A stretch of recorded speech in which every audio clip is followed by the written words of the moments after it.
Hamsa Shiva Soham. Hamsa Shiva Soham. Soham Hamsa Shiva. Soham Hamsa Shiva. Sa Shiva Soham Hamsaha. Sa Shiva Soham Hamsa. Maharaj Ki Jai. Good afternoon and welcome to the Labor Day weekend intensive. Also marks the end of summer for everything, including us. We spent many summers here in this ashram, and soon we will spend lots more summers in the new ashram. And every summer everybody will think, yes, I must do something. I must get something. I must go somewhere, meaning internally. I can give you a very recent example we've had this summer. Twice in the last month we discussed chanting. How chanting should be done with love, with focus, with being fully present.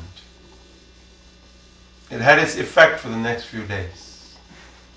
In a matter of days, everybody was scattered all over the hall upstairs, looking for a wall, hiding from the sun, running away from this one, and soon the chant was back to where it had been.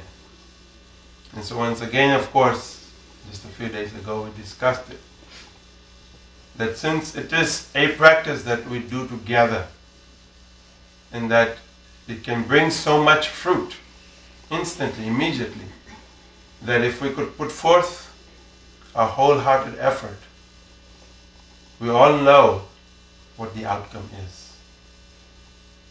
Yet, as Vasishtha in this book Dharma talks about, though the remedy for everything is there, though the teachings exist, Vasishtha says, but then I wonder why one goes after pleasure which causes one sorrow.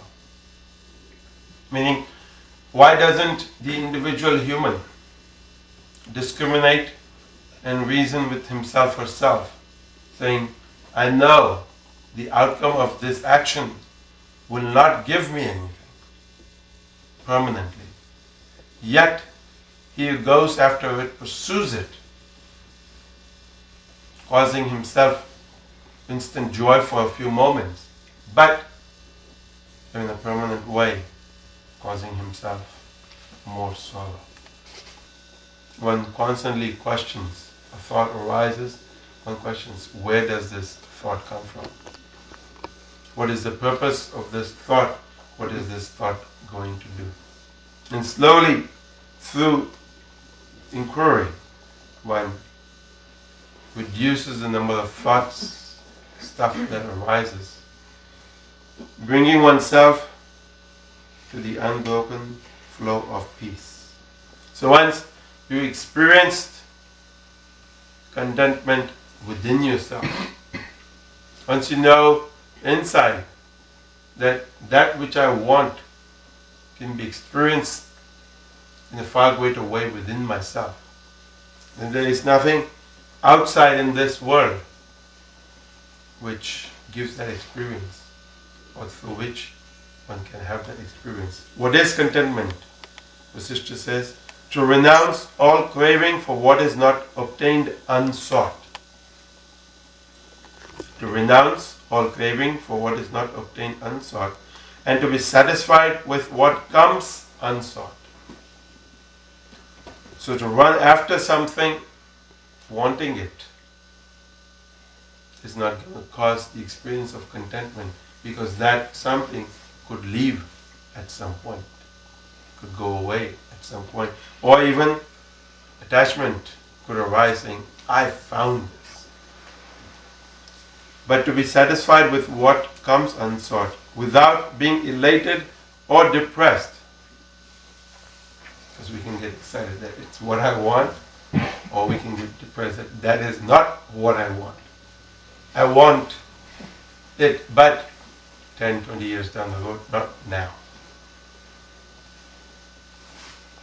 But the universe works in its own way, and the sage learns to align himself with the universe so that that which comes at whatever time, it is perfect in its timing. A sage simply becoming an instrument allows everything to happen through him. As long as one is not satisfied in the self, as long as one is not satisfied within oneself, he will be subjected to sorrow. With the vice of contentment, the purity of one's heart blooms. The contented man who possesses nothing owns the world. That which we are doing now, company of wise, holy, enlightened persons, is another gatekeeper to liberation. What does Satsang do? What is the purpose of Satsang? It enlarges one's intelligence. I thought that was interesting. It enlarges one's intelligence. This isn't quite enlarged in the physical way, but we have a certain perception with which we see life, with which we look at everything. And it is a limited way. We judge everything from that limited perception. So he says, it enlarges one's intelligence, destroys one's ignorance, and one's psychological distress. Satsang should never be neglected. Satsang also is not simply about going somewhere and doing something at some place in somebody else's space. Satsang also can be done in one's own prayer room, one's own home, where one does daily practices, where one studies the scriptures oneself, trying to gain understanding. If you do inquiry, then you definitely seek satsang. You seek company of the wise who will give answers to those questions. And then, as you hear satsang, automatically it talks about control. It talks about self-discipline. And slowly, as inquiry, satsang, self-control happen, contentment, the supreme gain, will come about. Because one will constantly inquire, why am I suffering? Why am I angry? Why am I sad? Why am I doing all of these? Why am I repeating these actions again and again and again?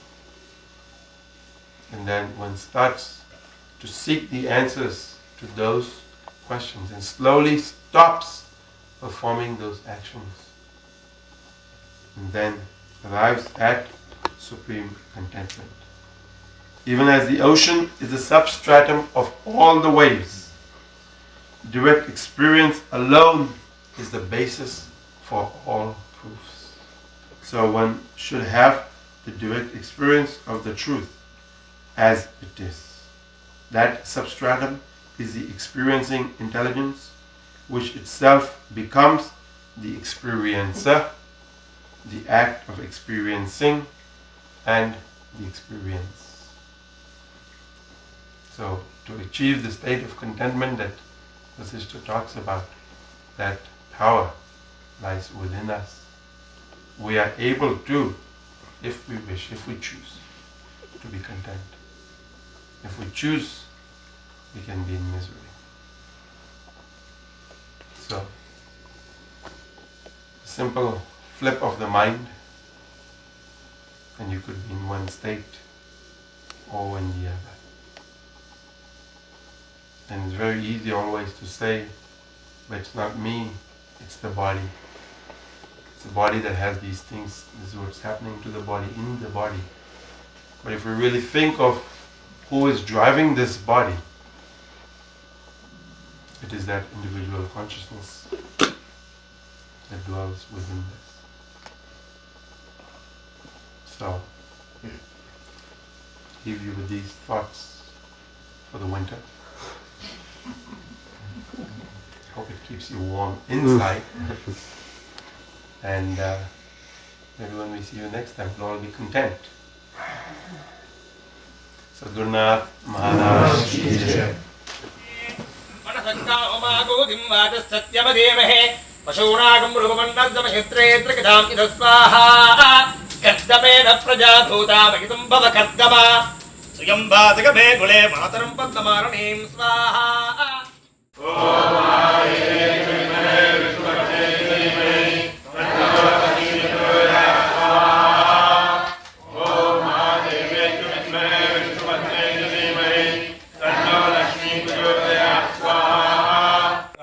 Of Lakshmi as abundance, as prosperity, not simply limiting her to only one aspect, which is what we do in life, to everything, but thinking of her as abundance here, and in the form of money, in the form of giving, in the form of charity. Because if there is no abundance here, there is no abundance here, there is no abundance in the action that we perform in life. So when there is lack in any one of these within us, then Lakshmi is lacking in our life. The abundance, the prosperity is lacking. So the very first thing we must do is expand our understanding, expand our mind. We live in a limited way. Everything that we do comes from a limited perception or limited understanding. So if the very first step we take is expand the mind, expand how we see everybody and how we see everything in this world, then slowly the heart, which is also now contracted and limited, doesn't trust itself, doesn't trust others, will slowly begin to trust itself and trust others. When these two things start happening, when the mind starts perceiving the world in a different way, when the heart starts to begin to trust itself, then automatically Lakshmi will pour into our life and Lakshmi will pour out of our life. A person, though having nothing, feels that everything in this world belongs to him. That is the understanding, that is the state we want to arrive at. How do we come to this understanding? How do we come to this state? We only think of money as having the power to buy, to purchase. We do not think of what is to be done after the purchase has been done, after we have acquired the object. We think that the action has been done, it's performed, it's over with. But think of it that if I can take care of it with as much love and attention, with as much focus as I put into acquiring it, then that object, that person, will also pay back 1,000-fold more than you would ever expect. Because it is being treated with respect. It is being taken care of with love. We come here, we are kind to each other. We are loving towards each other. And that feeling is what brings us back to be here, to be in this space, to be in this place. And in that time, we also connect to our own heart. We expand the heart, which is otherwise contracted. We expand the mind, which is otherwise limited. People who would not do things normally in the world outside, because they think it's not their thing to do. In the ashram, that up and down, the high and low, that distinction is gone. Everyone is willing, out of their own goodness, out of their own heart, to offer whatever it is that needs to be done. So if we live our life in this world, in this way, in an expanded way, that smallness, that limitedness were not to exist, then the world would be a far better place. So instead of thinking, I do not have anything, think, I have everything. I have enough. So we come to the path of yoga.